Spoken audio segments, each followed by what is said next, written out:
Well, my grandparents came in on the run.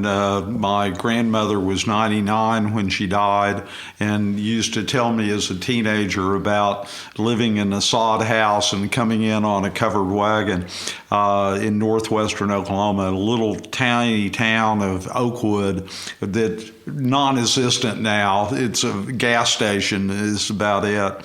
And my dad worked his way through high school, college, medical school, became chief of surgery at Mercy Hospital.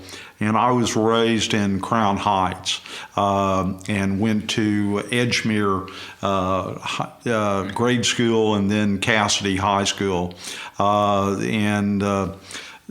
My upbringing was interesting. My parents weren't that political, but I was, and got involved in the Teenage Republicans.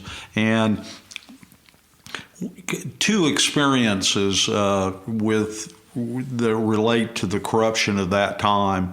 One was driving G.T. Blankenship's bus around the state, just I and G.T. He ran for Attorney General and won, and his main issue was uncovering the Supreme Court scandal. It's hard to imagine a majority of the Supreme Court was taking bribes.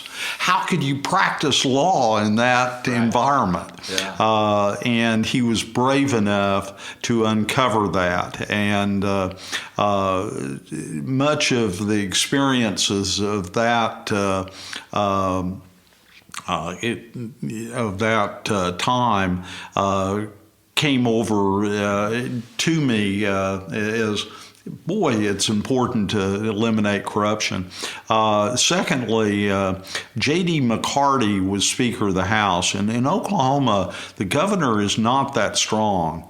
And J.D. McCarty had destroyed governors before. He was incredibly powerful. And his power derived from special interests would bring sacks of money to JD, and he would pass it around to everybody. So everybody was dependent on their cash getting them elected.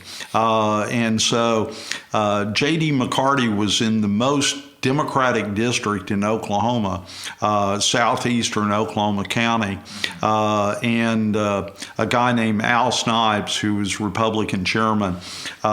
There were only about 10% of the Senate and the House or the electorate that was Republican at that time, and Al Snipes didn't even have a candidate. He had these teenage Republicans, and we had about 100 members that would call all the voters and find out if he found out that there's 2 or 3 Republicans in the whole district. And so he recruited one of them that people thought well of, a funeral home director that they saw his signs, and named Vondell Smith. And so we called every voter, and this district was so impoverished that it probably had 10% turnout, and he managed to defeat J.D. McCarty in the most Democratic district in Oklahoma. And then a couple of years later, McCarty went to jail for tax evasion from all these sacks of money. And so those were the two of the experiences that I was involved in. Yeah. And then I went to Georgetown School of Foreign Service, came back to OU Law School, and was involved in politics both places.